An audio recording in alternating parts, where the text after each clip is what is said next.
በስመ አብ ወወልድ ወመንፈስ ቅዱስ አሐዱ አምላክ አሜን። ሰላም ለእናንተ ይሁን የኔ ተወዳጆች፣ እንዴት ናችሁልኝ? የጌታችን ኢየሱስ ጸጋና ሰላም በሁላችን ላይ ጸንቶ ይኑር። እንግዲህ ዛሬ ከብዙ ወራት በኋላ በዩቲዩብ ተመልሼ መጥቻለሁ። ለሬ የመጣሁት ከአንድ ርዕስ ይዤ ነው። ተምኔሉ ላይ እንደተመለከታችሁት የጌታችን ኢየሱስ ክርስቶስ አንዱ ባህሪ ከተዋህዶ በኋላ ያለው የአንዱ ውህድ ባህሪ ፍጡር ነው ወይስ ኢ ፍጡር ማለትም ያልተፈጠረ ወይስ ፍጡር ወይ ፍጡር የተፈጠረም ያልተፈጠረም ነው ወይ አንዱ ባህሪ የሚል ጥያቄ ይነሳል እና ዛሬ ትንሽ ነገር ያለበት መጣሁኝ። ሰው ከዚህ ጋር በተያያዘ እንግዲህ ይህ ዋናው ርዕሱ የሚያጠነጥነው ምን ላይ ነው? ቃልም ስጋ ሆነ የሚለው ጉዳይ ላይ ነው። የቃልና የስጋ ውህደት ላይ ነው። ከዚህ ጋር በተያያዘ ደግሞ ቀደም ሲል አንዳንድ የተነሱ ኑፋቂዎች አሉ። ከዚህ ትምህርት ጋር በተያያዘ የሐሰት ትምህርቶች እንዲሁም እይታዎች እና አንዳንድ አገላለጾች አሉና እነሱን አስቀድመን እንመለከትና ተዋህዶን ከነሱ አንጻርም እያደረግን ለማየት እንሞክራለን። ዘንድ እንደው የክርስቶስ አንዱ ባህሪ ፍጡር ነው ይፍጡር ወይስ ፍጡር ወይ ፍጡራን የሚሉ ነገሮች በጣም በቀላሉ የሚመለሱ ይሆናሉ ማለት ነው። አስቀድመን የምናነሳቸው ኑፋቂዎች ወይም እንግዲህ አንዳንድ እይታዎች የነማን ነው? የመጀመሪያው የንስጥሮስን ኔስቶሪያኒዝም፣ ዘን የዩቴኬስን የአውጣኬን ዩቴኪያኒዝም፣ ቀጠል አድርገን ደግሞ ጉባኤ ኬልቄዶንን የተወሰነ እንመለከተውና ለሱ የተሰጠውን ሪያክሽን ትንሽ ነገር የሁሉንም አጠራጠር ያለ ነገር ተመልክተን ወደ ተዋህዶ ሄደን የተዋህዶ ነገር ለማየት እንሞክራለን ማለት ነው። ኦኬ እንግዲህ ከንስጥሮስን ጀምር። ንስጥሮስ እንግዲህ በ5ኛው ክፍለ ዘመን የነበረ አንድ ሊቀ ጳጳሳት ነው። ንስጥሮስ አንድ ምንፍቅናን ይዞ መጣ። ይህንን ምንፍቅና የተማረው ከሱ ቀደም ከነበሩ ሰዎች እንደሆነ ይነገርለታል። ከቴዎዶር ኦፍ ሞሲስቲያ እና ከዲዮዶር ኦፍ ታርሴስ፣ ከጠርሴሱ ዲዮዶር እና እንዲሁም ደግሞ የሞሲስቲያው ቴዎዶር፣ እነዚህ ሁለቱ የንስጥሮሳዊ ወይም የኔስቶሪያኒዝም እውነተኛ ፋውንደሮች ናቸው ተብሎ ይነገርላቸዋል። እና ንስጥሮስ በግልጽ አወጣው፣ በጋር በደንብ አወጣው የሚል ነገር የሚነገረው እና በጋድ የወጣው ምንፍቅና ምንድን ነው? የንስጥሮስ ምንፍቅና በአጭሩ እንግዲህ ጠቅለል ያለ ነገር ለሁላችንም በሚሆን መልኩ እናገራለሁ። ቀጠል አድርጌ ግን አንዳንድ ቴዎሎጂካል ተርሚኖሎጂዎችን እና አባቶች ሲጠቀሙ የነበሩትን ፍሬዞችን ተጠቅሜ ለቴዎሎጂ ተማሪዎች እና ለአንባቢያን የተወሰነ ነገር ጨምር አደርግላቸዋለሁ ማለት ነው። ለሁላችንም በሚሆን መልኩ ግን ለማስቀመጥ ያህል የንስጥሮስ ትልቁ ምንፍቅና ጌታችን ኢየሱስን ለሁለት መክፈሉ ነበር። ምንድነው? ንስጥሮስ ስለ ጌታችን ኢየሱስ ቃል ስጋ ከሆነ በኋላ ምን ብሎ ይናገራል? ሁለት ባህሪ ነው ያለው። ሁለት ባህሪ መሆኑ ብቻ ደግሞ አይደለም፣ እነዛ ሁለቱ ባህሪያት ደግሞ የየራሳቸው አካላት አላቸው ብሎ ያስተምር ነበር። ስለዚህም ለንስጥሮስ ኢየሱስ እርሱ ሁለት ባህሪ ሁለት አካል ነው ብሎ ያስተምር ነበር እና ክርስቶስን ለሁለት ነው የሚከፍለውና ምን ያህል ነው የመክፈሉ ደረጃ ያላችሁኝ እንደሆነ በአጭሩ ድንግል ማርያምን እንኳን ወላዲት አምላክ አለላትም እስኪል ድረስ፣ እመቤታችን የአምላክ እናት አይደለችም እስኪል ድረስ።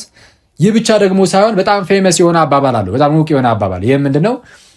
አምላክ እንደው ጡት ጠባ እና ተወለደ ተብሎ አይነገርለትም ይላል። አምላክ ጡት ጠባ ተብሎ አይነገርለትም። ይህ ማለት ምን ማለት ነው? ለምሳሌ የሆነ ተአምራትና የመሳሰሉ ነገሮች በክርስቶስ ኢየሱስ ሲሰሩ ያንን የሰራው ቃል ነው። ስጋዊ የሚመስሉ ነገሮች ሁሉ ደግሞ ሲደረጉ ለምሳሌ መከራን መቀበል ሊሆን ይችላል፣ መራብ፣ መጠማት፣ መብላት፣ መጠጣት፣ እንደዚህ ያሉ ነገሮችን ሲያደርግ ደግሞ ስጋ እያለ እየነጣጠለ ነው የሚናገረው። ስለዚህ ቃል የቃልን ነገር ብቻ ያደርጋል፣ ስጋም የስጋን ነገር ብቻ ያደርጋል ብሎ እንዲህ ያለ መከፋፈልን። ስለዚህ አምላክ አልሞተልኝም፣ የሞተው በቃ ስጋ ነው እንጂ አምላክ ሞተ፣ አምላክ መከራን ተቀበለ፣ ሰፈር አደረገ ተብሎ አይነገርለትም ይላል። ይህ የንስጥሮስ ትምህርት ነው። አባቶቻችን እንዲህ ያለውን እነ ቅዱስ ቄርሎስ እንዲህ ያለውን ትምህርት በሚገባ መልስ ሰጥተውበት በዓለም አቀፋዊ ጉባኤ በኤፌሶን ጉባኤ ላይ የተወገዘ ምንፍቅና ትምህርት ነው። ከድህነት አንጻር እያደረጉ ሲመልሱለት እናያለን እነ ቅዱስ ቄርሎስ። በምን መልኩ? ቃል ስጋን ከራሱ ጋር በዛ ደረጃ ካላዋሃደማ ይላሉ። ካላዋሃደማ እና አምላክ ካልሞተልን እንግዲህ ወይም የራሱን ስጋ ካልሆነ ያቀረበው የራሱን ደም ካልሆነ ያፈሰሰው ታዲያ እንዴት በማን ደም ታዲያ ዳነች ዓለም? በአምላክ ደም በአምላክ ስጋ ካልዳነች ታዲያ በማን ስጋ ልትድን ነው? ስጋን የራሱ በማድረጉ ያ ደም የአምላክ የራሱ ተብሎ ይነገርለት ይገባል ብሎ ሲያስረዳ እናያለን ቅዱስ ቄርሎስ። እና የንስጥሮስ ግን እንዳሳያችሁ እንደው የመጣመር አይነት ነገር እንጂ ሪል የሆነ እውነተኛ የሆነ ውህደት የለም አይነት ትምህርት ነው የሚያስተምረው። እንግዲህ እንዳልኳቸው የተወሰነ ቴዎሎጂካል ተርሚኖሎጂዎችን ምናምን የተወሰነ ለማሳወቅ ያህል በቄርሎስ እና በንስጥሮስ መካከል ምልልሶች አሉ እንደምታውቁት። እንግዲህ በእነዚህ በምልልሶች ውስጥ ቄርሎስ ተዋህዶን የሚያስረዳበት በጣም ዕውቅ የሆነ ፍሬዝ አለው። ምን የሚል ሄኖሲስ ካቲፖስታሲን የሚል ሄኖሲስ ካቲፖስታሲን ወይም ሂፖስታቲክ ዩኒየን ማለት ነው። ይህ በጣም እውቅ የሆነ ነው ማለት ውህደቱ ሂፖስታቲክ ነው ወይም ሃይፖስታቲክ ነው። ፓርቲኩላር ኔቸሩ ተዋህዷል ለቄርሎስ ማለት ነው። ንስጥሮስ ይህንን ነገር ያዝ ያደርግና አይ ለፓርቲኩላር ኔቸሩ ለዚህ ለሂፖስታሲሱ ዩኒየን ወይም ሄኖሲስ የሚለውን ቃል አልጠቀምም ይላል። ይልቁንም ሱናፊያን ይጠቀማል። ኮንጃክሽን እንደማለት ነው። እንግዲህ አሁን ኮንጃክሽን የሚለው ቃል በራሱ ኑፋቂ አይደለም። ቃሉ በራሱ ኑፋቂ አይደለም። ኮንጃክሽን የሚለውን ቃል ጎርጎርዮስ ዘንዚናዙም ይጠቀመዋል 38ኛው ኦሬሽን ላይ፣ ግን ኑፋቂ አይደለም። ጎርጎርዮስ ዘንዚናዙ ሲጠቀመው፣ ንስጥሮስ ሲጠቀመው ግን ኑፋቂ ሆነ። ለምን? የተጠቀመበት መንገድ ሄኖሲስን ወይም ዩኒየንን ተቃርኖ ነው። ኮንጃክሽንን ወይም ሱናፊያን የተጠቀመው ያንን በመቃረን መልኩ ስለሆነ የተጠቀመበት መንገድ ኑፋቂ እንዲሆን ያደርጋል ማለት ነው። ትረዱታላችሁ ብዬ ተስፋ አደርጋለሁ። ያው ሂንቱ ስለሚኖራችሁ ማለት ነው የቴዎሎጂ ተማሪዎች እና ብዙ የምታነቡ ወንድም እህቶች። ይህ ብቻ ደግሞ ሳይሆን ንስጥሮስ ሁለት ባህሪ ሲል ልክ እዛው ጋር አንዴ ልመልሳችሁ። ሄኖሲስ ካቲፖስታሲን ላይ ሄኖሲስ ካቲፖስታሲን ሲል ቄርሎስ፣ ንስጥሮስ ደግሞ ካቲፖስታሲን ሳይሆን ካትዩዶኪያን ማለትም የፈቃድ አይነት ነው። ውህደቱ ካለም እንደው በፈቃድ ይዋሃዳል እንጂ የፈቃድ አይነት ውህደት እንጂ እውነተኛ የባህሪ ውህደት የለም ብሎ ይናገራል። ሌላው በጣም ትልቁ ስህተቱ የንስጥሮስ ፕሮሶፒክ ዩኒየን ብሎ መምጣቱ ነው። ቄርሎስ ሂፖስታቲክ ዩኒየን ሲል ንስጥሮስ ግን ፕሮሶፒክ ዩኒየን የሚል ነገርን ይዞ ይመጣል። ፕሮሶፒክ ዩኒየን እንግዲህ ትምህርቱ እንደ ሀሳብ ትሬስ ባክ እናድርግ ብንል ወደኋላ የቴዎዶር ኦፍ ሞፕሲስቲያ ላይ የሞፕሲስቲያው ቴዎዶር ላይ ነው ብናገኘው ራሱ ሀሳቡን እና ፕሮሶፒክ ዩኒየን የሚል ነገርን ይዞ ብቅ አለ። ሁለቱ ባህሪያት የራሳቸው የሆነ ሁለት ፕሮሶፖን አላቸው። ሁለቱ ፕሮሶፖን ነው መጥተው የተጣመሩት ብሎ ያስተምራል። ምንድነው ሁለቱ ባህሪያት ለንስጥሮስ? ሁለቱም ባህሪያት ሰልፍ ሰብሲስቲንግ ናቸው። ባይዜ እንደነዚህ አይነት ነገሮችን የማይገባችሁ ሰዎች ዝም ብላችሁ ሰምታችሁ ለፉትና መጀመሪያ የነገርኳችሁ ነገር አለ ስለ ንስጥሮስ፣ እሱን ከያዛችሁ በቂ ነው። ለእናንተ ግን የተወሰነ እንግዲህ ቅድም ለገለጽኳቸው አይነት ሰዎች ሁለቱ ባህሪያት ሰልፍ ሰብሲስቲንግ ናቸው ብሎ ነው የሚያምነው። ኦኬ የየራሳቸው ፕሮሶፖን አላቸው። ቃል እርግጥ ነው ሰልፍ ሰብሲስቲንግ ነው ከዘላለምም ያለ ስለሆነ፣ ስጋን ግን ሲነሳ የእኛን ባህሪ ሲነሳ ግን ሰብሲስት የሚያደርገው በዘላለማዊ የቃል ፕሮሶፖን ላይ እንጂ በራሱ ሰልፍ ሰብሲስቲንግ ሆኖ ሁለት ፕሮሶፖኖች ወደ አንድነት አልመጡም። እና ማነው ንስጥሮስ አንድ ፕሮሶፖን ያለው እያለ ይናገራል። አንዳንዴ ምንን ለማመልከት አንድ ፕሮሶፖን ማለት ዘላለማዊ የቃል ፕሮሶፖን ላይ ስጋ ሰብሲስት አድርጎ እንደዛ ማለቱ አይደለም። ይልቁንም ሁለቱ ፕሮሶፖኖች አንድ ሆነው ያ ሪዛልታንቱ ፕሮሶፖንን ማለት ነው። የሁለቱ ሪዛልታንት ፕሮሶፖን የቃል ፕሮሶፖን አለ፣ የስጋ ፕሮሶፖን አለ። ሁለቱ አንድ ሆኖ የእነሱ ሪዛልታንት ፕሮሶፖንን አንድ ብሎ ይጠራል አንዴ እና ሁለት ባህሪ እያለ ይገልጻል። እና ይህ ትልቅ የሆነ ኑፋቄ ነው። ቃል ስጋ ሆነም ራሱ አያስብልም፣ ህድረት ነው የሚያስብለው። ቃል በስጋ ላይ አደረ አይነት ትምህርት ንስጥሮስ ከዛ አንጻር እንመለከት ይገባል። ፕሮሶፒክ ዩኒየን ንስጥሮሳዊ የሆነ ተርም ነው።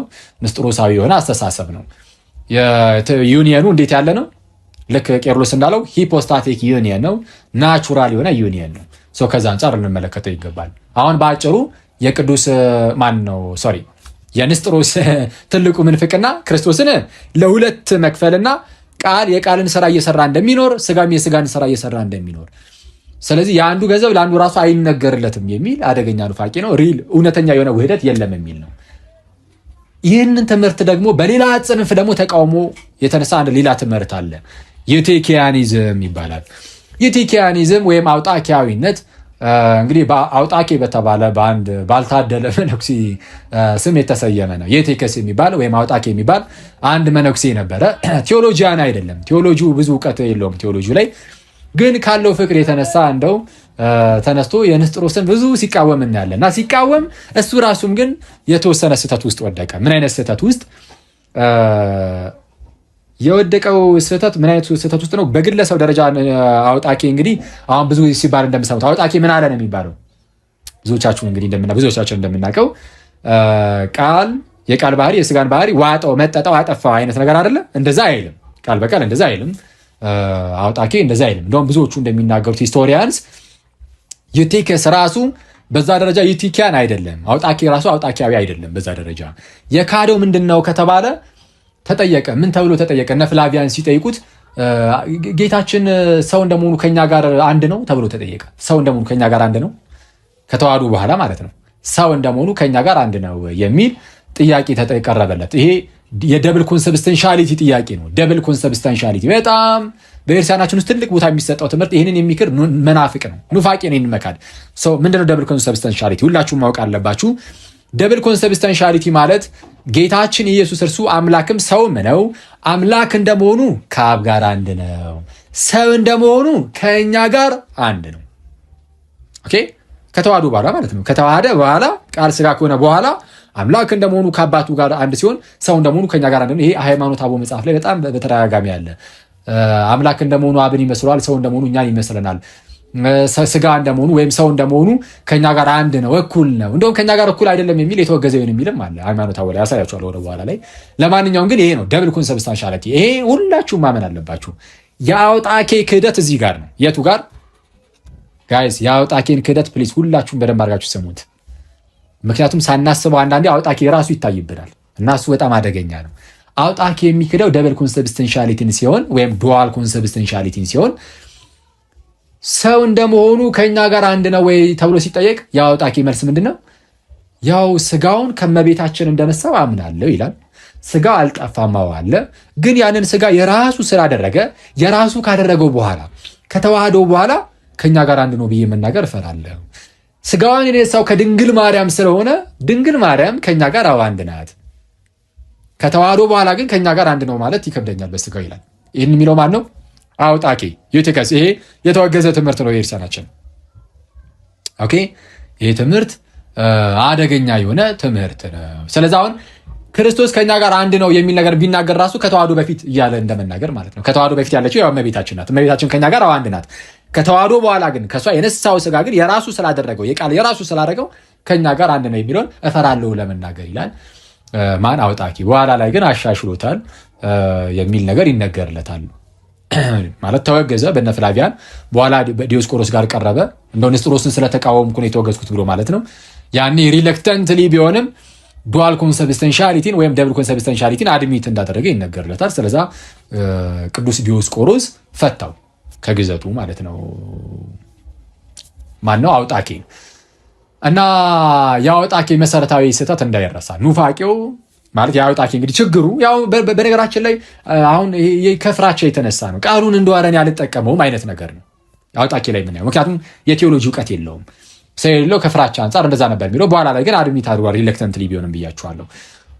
በኋላ ይህ ነገር እንዳለ ሆኖ የተወሰነ ውዝግብ ስለተነሳ እነ ፍላቪያን ጋር ተወገዘ አውጣኬ። በኋላ እነ ዲዮስቆሮስ ፈቱት። ይሄኔ እንዲና እንደዛ የተወሰነ ነገር ስለተነሳ የጉባኤ ኬልቄዶን በጉባኤ መልክ ተነሳ። እንግዲህ አሁን ጉባኤ ኬልቄዶን በምን ምክንያት ተነሳ የሚለው ራሱን ችሎ ሰፊ ርዕስ ነው። የአውጣኬ ጉዳይ ብቻ አይደለም። አስቀድሞ በቅዱስ ቄርሎስና በዮሐንስ ዘአንጾኪያ መካከልም የተወሰነ መቃረን ነበር። እንደምታውቁት እነ ቅዱስ ቄርሎስ በኤፌሶን ጉባኤ ንስጥሮስ ያኔ ሲወገዝ፣ እነ ዮሐንስ ዘአንጾኪያ ደግሞ እነ ቄርሎስን ለማውገዝ ሞክረው ነበረ እና በኋላ ላይ የተለያዩ ምልልሶች በኋላ ፎርሙላ ኦፍ ሪዩኒየን የሚል ተዘጋጅቶ ነበር፣ ሁለቱንም የሚያስማማ አይነት ነገር። ግን እሱን ራሱን ደግሞ ያንን ፎርሙላ ኦፍ ሪዩኒየኑን የሚረዱበት መንገድ የአሌክሳንድሪያው ትምህርት ቤትና የአንጾኪያ ትምህርት ቤት የተለያየ ሆነ። የአንጾኪያ ትምህርት ቤት የሚረዳበት መንገድ የተለየ ነው። የአሌክሳንድሪያው ትምህርት ቤት የሚረዳበት መንገድ ደግሞ የተለየ ሆነ። ይሄ ነገሮችም ሁሉ ባሉበት ሁኔታ የኬልቄዶን ጉባኤ መጣ። የኬልቄዶን ጉባኤ የማይረባ ምንም የማይጠቅም ጉባኤ ማለት የማይረባ የማይጠቅም ስል እንደው ባይደረግ መልካም የሆነ አይነት ጉባኤ በጣም በኤርሲያ ላይ በጣም ትልቅ ጠባሳ አሳርፎ ያለፈ ጉባኤ፣ በጣም ችኩል ጥድፍ ያለ ጉባኤ፣ ብዙ ነገሮችን ያላገናዘበ ያላስተዋለ፣ ወደ አንዱ ቦታ ያደላ፣ በአንጾኪያ በኩል ያለውን እይታ ብቻ ይዞ እሷን አንጠልጥሎ የሮጥ አይነት ጉባኤ፣ የአውጣኬን እምነት እንኳን ሳያውቅ እንዲሁ ዝም ብሎ የአውጣኬን ያወገዘ ፖለቲክስ የገባበት እንዲህ ያለ ኢማጂን ስለተዋህዶ ምናምን ሆኖ ጉባኤው ቄርሎስን የሚያህል ትልቅ ፊገር እንደዚህ አይነት ጉዳይ ላይ እንግዲህ የኤፌሶን ጉባኤ ላይም የነበረ ሰው ነው ቄርሎስ። የቄርሎስ መልእክታት የኤፌሶን ጉባኤ ላይ ሳይቀር ተነበዋል። በዓለም አቀፍ ጉባኤ ደረጃ ቄርሎስ ተዋህዶን ለማስረዳት የተጠቀመውን ቅድም የነገርኳችሁ ፍሬዝ አለ አይደለ? ሄኖሲስ ካቲፖስታሲስ የሚለውን ሂፖስታቲክ ዩኒየን እሱን ራሱን ተርሙን ራሱ አስወጥተው ጉባኤው ላይ ማለት ነው። ጉባኤ ቄርሎስ ላይ እሱን ራሱ አስወጥተው አንድ አካል ሁለት ባዲ ሲሉ አንድ አካል ራሱ ያሉት ራሱ ከተዋህዶ በኋላ ኢንቱ ኔቸርስ ብሎ እንዲህ አይነት አገላለጽ በዓለም አቀፍ ደረጃ የለም። የአንጾኪያው ትምህርት ቤት ውስጥ እንደዛ የሚመስል የተለመደ ነገር አለ እና ወደዚያ ያዘነበለ አድርጎ በዓለም አቀፍ ደረጃ አጸደቁት። ኢንቱ ኔቸርስ ብሎ ከተዋህዶ በኋላ ሁለት ባህሪ ብለው ኢንቱ ኔቸርስ አይባልም፣ ኦፍ ቱ ኔቸርስ ነው የሚባለው። እና አንድ አካል ሲሉ ራሱ የአንዱ አካል ምንድን ነው? ለምሳሌ ልክ ቅድም እንዳልኳችሁ ንስጥሮስ እንደሚለው ሁለት ፕሮሶፖኖች ተገናኝተው የነሱ ያ ሪዛልታንት ፕሮሶፖን አንድ ፕሮሶፖን እንዳለ እንደሚናገረው አንድ አካል እንደሚያለ እንደሚናገረው እንደዛ ነው ወይ? እነሱ በእርግጥ ሂፖስታሲስ ነው የሚሉት።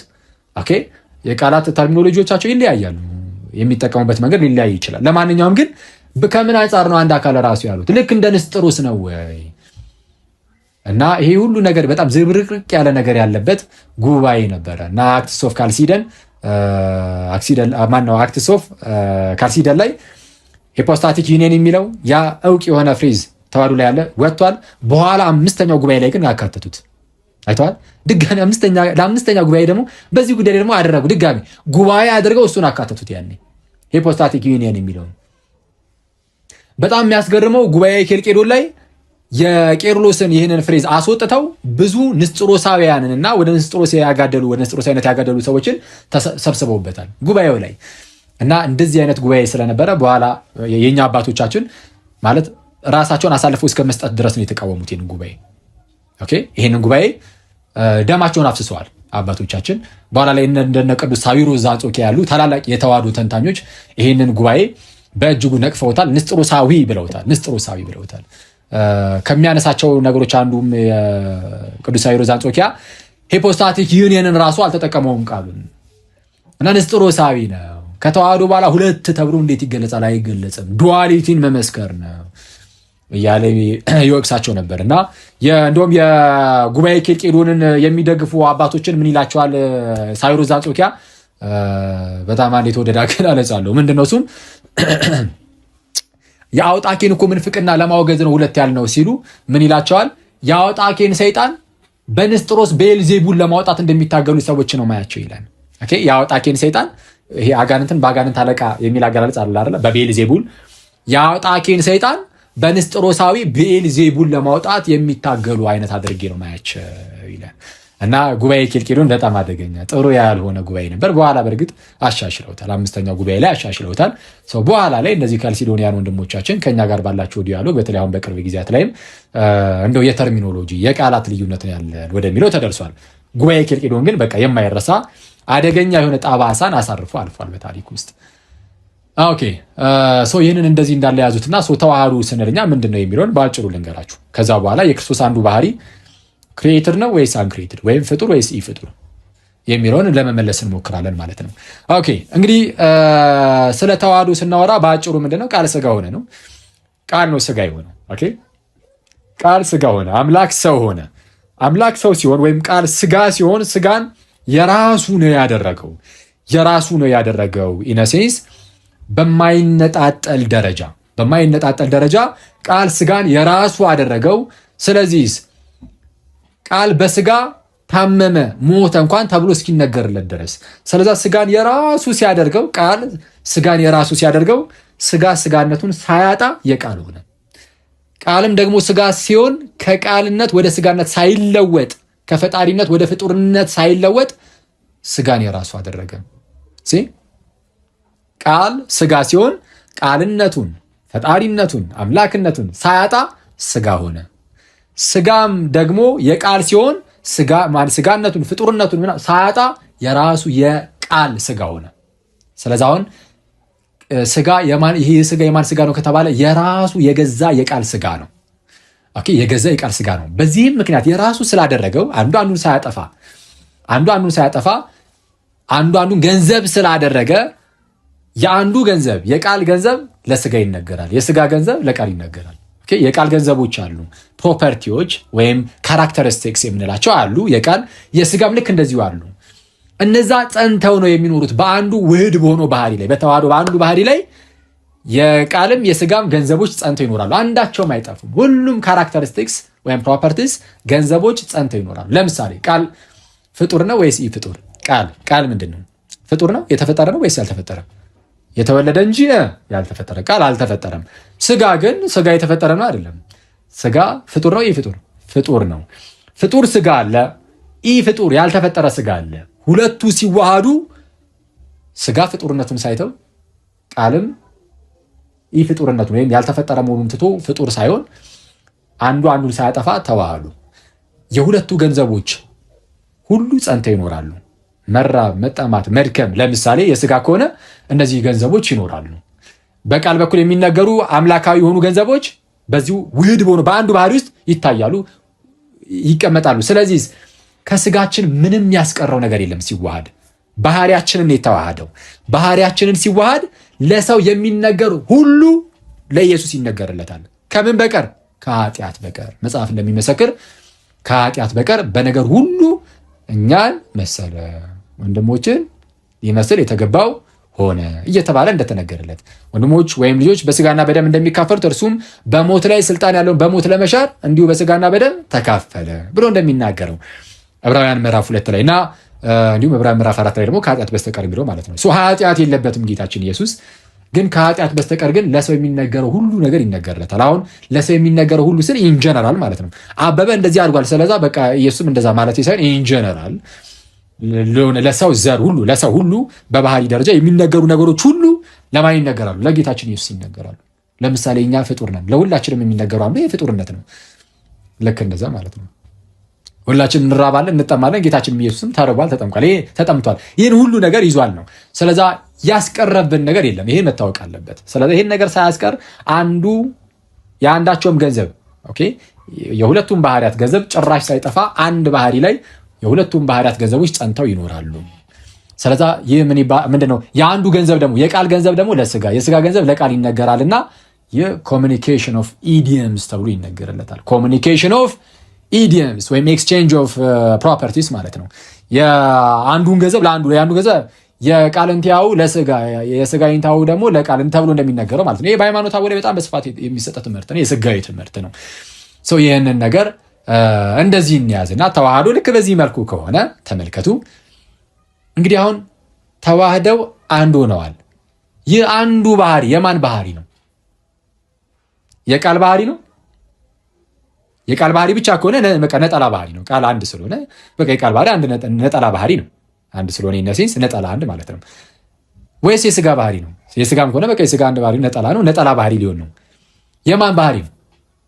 የማን ባህሪ ነው? የአንዱ ባህሪ ከተዋህዶ በኋላ በተዋህዶ ውስጥ ያለው የአንዱ ባህሪ የማን ባህሪ ነው የሚለውን ቅዱስ ቂሮስ ዘእስክንድርያ በጣም እውቅ የሆነ ስቴትመንት አለው ከዚህ ጋር በተያዘ ምን የሚል ሚያፈስስ ልክ ምን አልኳችሁ?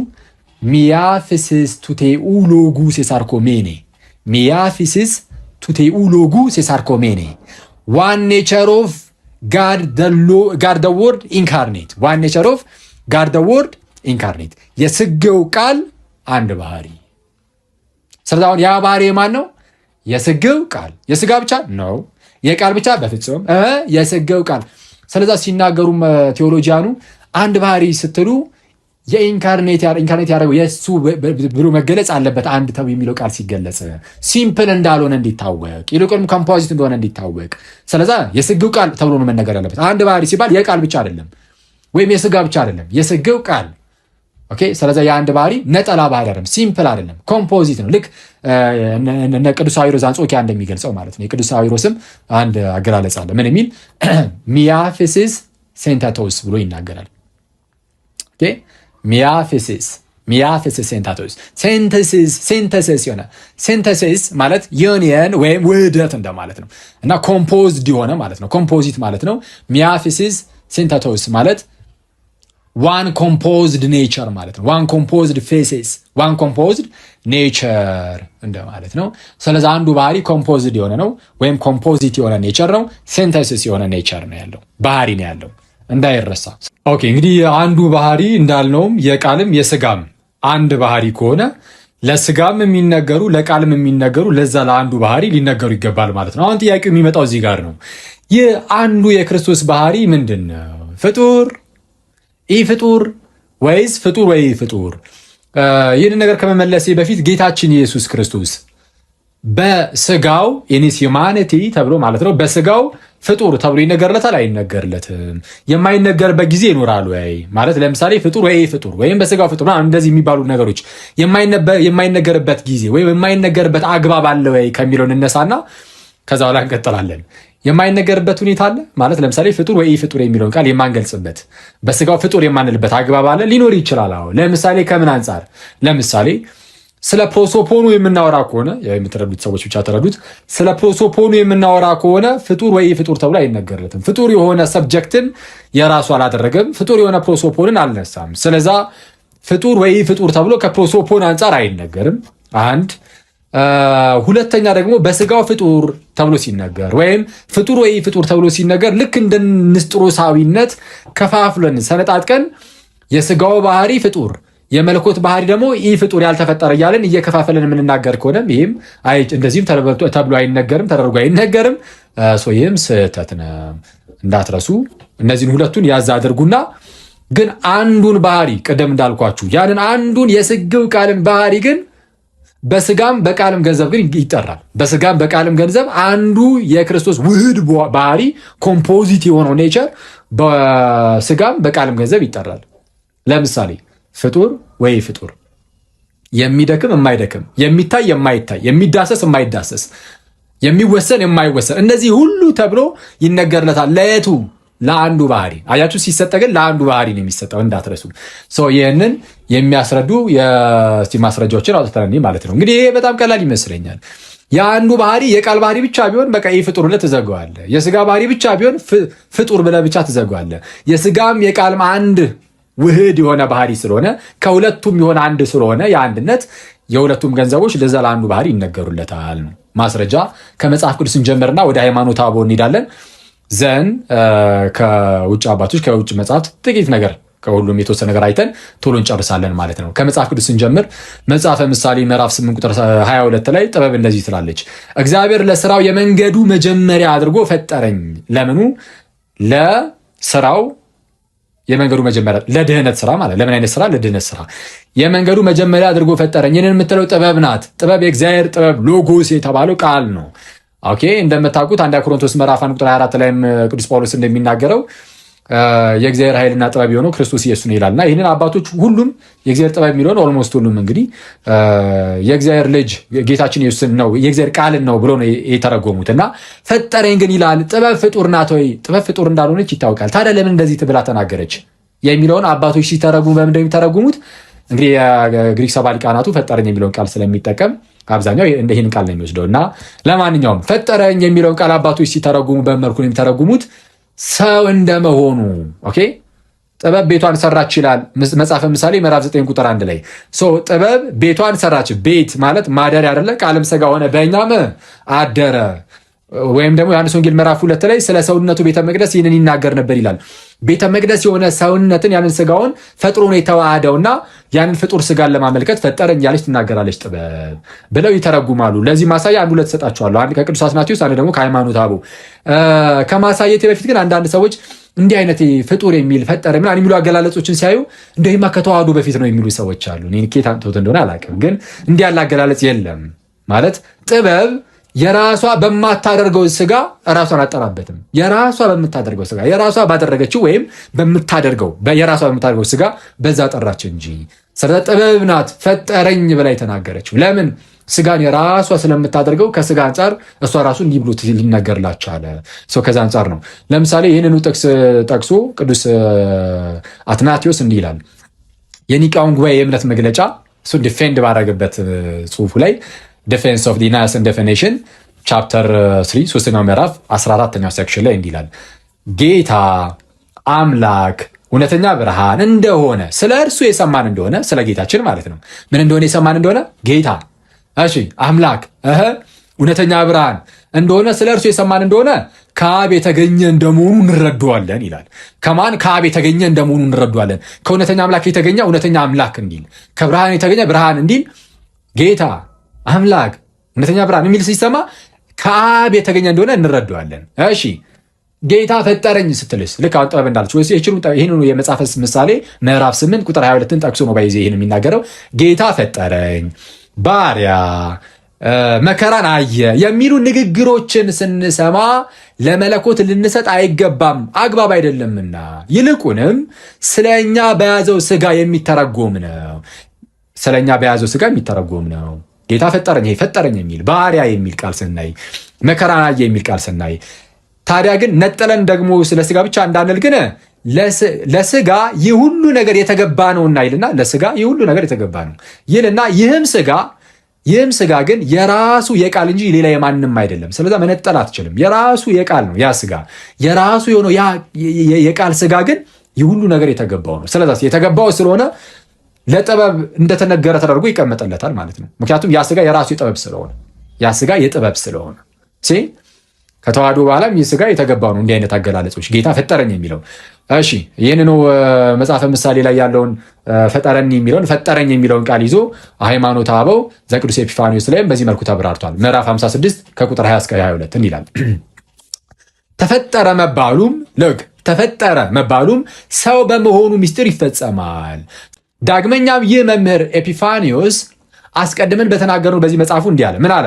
ሰው ስለሆነ ፍጡር ቢባል ምን ስለሆነ? ሰው ስለሆነ ምን ቢባል?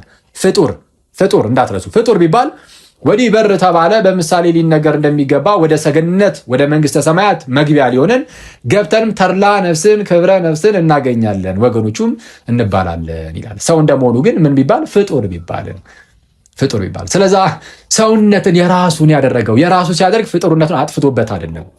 የሰውነት የኛ የሆነውን ነገር አላጠፋብንም፣ ባህሪያዊ የሆኑ ነገሮቻችንን። እሺ ተጨማሪ ሌላ የመጽሐፍ ቅዱስ ጥቅስ ሮሜ ምዕራፍ 1 ቁጥር 3 እንደዚህ ይላል። ይህም ወንጌል በስጋ ከዳዊት ዘር ስለተገኘ ወይም ስለተወለደ ይሏል አማርኛው፣ ስለተገኘ ጊኖማይ ነው ግሪኩ፣ መገኘትን የሚያሳይ ነው። በስጋ ከዳዊት ዘር ስለተገኘ እንደ ቅድስና መንፈስ ግን ከሙታን መነሳት የተነሳ በኃይለ እግዚአብሔር ልጅ ሆኖ ስለተገለጠ ስለ ልጁ ነው፣ እርሱም ጌታችን ኢየሱስ ክርስቶስ ነው ይላል። በስጋ ከምን የተገኘ አለ? ከዳዊት ዘር የተገኘ። ተመልከቱ፣ የኒቅያው ጉባኤ እምነት መግለጫ ላይ ከብርሃን የተገኘ ብርሃን የሚል አይተን ነበር አይደል? ከብርሃን የተገኘ ብርሃን፣ ከእውነተኛ አምላክ የተገኘ እውነተኛ አምላክ። አሁን ከእውነተኛ አምላክ የተገኘ ስለሆነ እውነተኛ አምላክ ተብሏል። አብ ነው እውነተኛ አምላክ፣ ከእርሱ ስለተገኘ እውነተኛ አምላክ ተባለ። አብ ፍጡር ቢሆን ፍጡር ከሆነ አብ የሚገኘው ወልድ ምን ነበር የሚሆነው? ፈጣሪ መሆን ይችላል? አይችልም። ፍጡር ነው። በቃ ከፍጡር ከተገኘ ፍጡር ነው። ግን አብ ፈጣሪ ስለሆነ እውነተኛ አምላክ ስለሆነ ከእውነተኛ አምላክ ስለተገኘ እውነተኛ አምላክ ሆነ። በስጋ ግን አለ ይኸው ሮሜ ምዕራፍ 1 ቁጥር 3 በስጋ ብሎ ይለያል። በስጋ ከዳዊት ዘር የተገኘ የዳዊት ዘር ፍጡር ነው። ፍጡር ናት እመቤታችንን ከሆነች ማለት ነው። ሰው ከፍጡር ሲገኝ ፍጡር ነው። ከፈጣሪ የተገኘ ፈጣሪ ነው። ከፍጡር የተገኘ ፍጡር ነው። ስለዛ ፍጡር ወፈጣሪ የምንለው ከዛ አንጻር ነው። በመጽሐፍ ቅዱሳችን ላይ እንደዚህ አይነት አገላለጾችን ልንይዝ ይገባል። ለዛ ነው በነገራችን ላይ ጌታችን ኢየሱስም ከፍጡር ስጋ የተገኘ ፍጡር ስለሆነ በስጋ ማለት ነው። በስጋ ከፍጡር ስጋ የተገኘ ፍጡር። አሁን ከፍጡር ስጋ የተገኘ ብቻ ሳይሆን ፍጡርም ጭምርም የሚል ቃል መጠቀም አለብን። ከፍጡር ስጋ የተገኘ ፍጡር ስለሆነ አምላኬ ብሎ አብን የሚናገረው ለዛ ነው። ልክ ዮሐንስ ወንጌል ምዕራፍ 20 ቁጥር 17 ላይ እንዳለው ምን ይላል? ገና ወደ አባቴ ያላረኩምና አትንኪኝ፣ ነገር ግን ወደ ወንድሞቼ ሄደሽ እኔ ወደ አባቴና ወደ አባታችሁ ወደ አምላኬና ወደ አምላካችሁ አርጋለሁ ብለሽ ንገሪያቸው አላት ይላል። ልክ ወደ አምላኬ ወደ አምላካችሁ ወደ አባቴ ወደ አባታችሁ። ጥቅሱ በአጭሩ አባቴ ያለ እርሱ የባህሪ ልጅ ነው እና ለይቶ ራሱን አባቴ ይላል የባህሪ ልጅ ስለሆነ። ወደ አባታችሁ አለ የእርሱ የባህሪ አባቱ የሆነውን የእርሱን የጸጋ ልጆቹ ለእርሱ ስላደረገን የጸጋ ልጆቹንና እኛን ደግሞ ለይቶ ወደ አባታችሁ ይላል። የኛ የጸጋ ነው፣ የእርሱ የባህሪ የሆነውን ነው ለእኛ የሰጠን በጸጋ። ልክ እንዲሁ ደግሞ ወደ አምላኬ ወደ አምላካችሁ ይላል። በፈቃዱ የእኛን ፍጡር የሆነ ስጋ ነስቷልና ለእኛ ለሁላችን ፈጣሪያችን የሆነው ወልድም ደግሞ ለጌታችን ለኢየሱስ ክርስቶስ አምላክ ፈጣሪ ተብሎ ተነገረለት ማለት ነው። የእኛን ወስዷልና ልክ የእርሱን አባት እንደሰጠን የእኛን ስጋ ደግሞ ወስዶ በዛ በተዋሃደው ስጋ በኩል ለእኛ ፈጣሪያችን አምላካችን የምንለውን አብን እርሱም አምላኬ ብሎ እንኳን ሊናገርበት ወደደ። ይሄ በፈቃዱ ያደረገው ነገር ነው። ከዚህ ጋር በተያያዘ እንግዲህ ይህንን የመጽሐፍ ቅዱስ ክፍል አንድምታችን በምን መልኩ ተረጉመዋል? የአንድምታ ትርጓሜው እንዲህ ይላል። አቡየ ብሎ የእርሱ ልደት ተናገረ። አባቴ ያለው የእርሱ የባህሪ ነው። አባታችሁ አለ የእኛ የጸጋ ነው ይልና አምላኬ ማለቱም በስጋ ይፈጥረዋልና ነው። አምላካችሁ ማለቱም ፈጣሪያችሁ ነውና ነው። ሰው አምላኬ ያለው ለምንድን ነው አለ? በስጋ ይፈጥረዋልና። በስጋ ይፈጥረዋልና ማንን? እዛ ጋር ቆሞ የሚናገረውን የትንሣኤውን ጌታ ኢየሱስን። ከተነሳ በኋላ ነው ይህንን የተናገረው። ተነስቶ የሚናገረውን ያንን ኢየሱስን በስጋ ይፈጥረዋል ተብሎ ተነገረለት። ስለዚህ አንዳንድ ሰው ከተዋህዶ በፊት ብሎ አሁንም ይህንንም ወደ እመቤታችን ብቻ ለማዞር የሚሞክር ሰው አለ። እመቤታችንን ይፈጥራታልና አይነት ነገር ማለት ነው። ኖ አይደለም። እመቤታችንን ይፈጥራታል ብቻ ሳይሆን ነስቶ የተዋህደውን እዛ ጋር ተገልጦ የሚታይበትን ስጋንም ራሱንም ይፈጥረዋልና እዛ ጋር የሚታየውን ስጋ እሱን ይፈጥረዋልና። ስለዚህ በስጋ አምላኬ ይለዋል፣ በስጋ ይፈጥረዋልና። ከዛ አንጻር ልናየው ይገባል። የግዕዝ በግዕዝ ትርጓሜ ወንጌልም እንዲህ ይላል፣ አብ ለወልድ የባህሪ አባቱ ነው፣ ለእኛ ግን አብ አባታችን የሆነው በሀብተ ጸጋ ነው ይልና አምላኬ ማለቱም ለለበሰው ስጋ አምላኩ ነውና ነው ይላል። ለማን? ለለበሰው ስጋ። እዛ ጋር ቆሞ ሲናገር ጌታችን ኢየሱስ ቃል ለለበሰው ስጋ ለዛ ስጋው አምላኩ ነው። ስለዛ አሁን አምላኩ ሲባል ከተዋህዶ በፊት ላለው ስጋ የሚባል እንደዚህ አይነት አስተምህሮ የለ። ይህ አውጣኪያዊነት ነው። አውጣኪ እንግዲህ ቅድም እንደተመለከት ነው ጌታችን ሰው እንደመሆኑ ከኛ ጋር አንድ ነው ወይ ተብሎ ሲጠየቅ ምን አይነት መልስ ነበር የሚመልሰው? እመቤታችን ከኛ ጋር አንድ ናት ነው። ከተዋህዶ በፊት የእመቤታችንን ሳይሆን ይኸው የለበሰው ስጋ ራሱ የለበሰውን ስጋ እመቤታችን አይደለም ለብሷት የመጣው የለበሰውን ስጋ ለእርሱ አምላኩ ነውና በማለት ይናገራል። ኦኬ ከዚሁ ጋር በተያያዘ ሃይማኖተ አቡነ ዘቅዱስ ኤጲፋንዮስ ላይ አሁንም እንዲህ የሚል ቃል እናገኛለን። ይህንኑ ቃል ኩት አድርጎ ነው የሚናገረው። ምዕራፍ 54 ከቁጥር 7 እስከ 9 እንዲህ ይላል፣ ይህን ንጹሕ ስጋ ራሱ ሊዋሃደው ፈጠረና እንደተናገረም ከድንግል ተወለደ፣ ባህሪያችንንም ገንዘብ አደረገ። ምናችንን? ባህሪያችንን ገንዘብ አደረገ። የእኛንም ባህሪ ስለተዋሃደ አምላኬ አለ። ይኸውም አምላካችሁ ማለት ነው እያለ ይላል። የእኛን ባህሪ ስለተዋሃደ አምላኬ አለ። ለምንድን ነው የእኛን ባህሪ ስለተዋሃደ አምላኬ ያለው? የእኛ ባህሪ ፍጡር ስለሆነ ፍጡር ባህሪ ነው የእኛ ባህሪ። ስለዚህ አምላኬ ይላል። ኦኬ ቀጠል ያደረግና ቁጥር 9 ላይ እግዚአብሔር አብ ለጌታችን ለኢየሱስ ክርስቶስ በባህሪ መለኮቱ አባቱ ነው፣ ለሐዋርያት ግን በሰጣቸው ጸጋ አባታቸው ነው ይልና ሰው ስለሆነ ጌታችን ማለት ነው ሰው ስለሆነ ለወልድ እግዚአብሔር አብ አምላኩ ነው። ምን ስለሆነ? ሰው ስለሆነ። ከተዋህዶ በፊት ነው ሰው ነው፣ ከተዋህዶ በኋላም ሰውነቱ አልጠፋም። ስለዚህ ሰው ስለሆነ ለወልድ እግዚአብሔር አብ አምላኩ ነው። ስለ ቀዳማዊ ባህሪውም ቃል እንደመሆኑ ማለት ነው አባቱ ነው ይላል።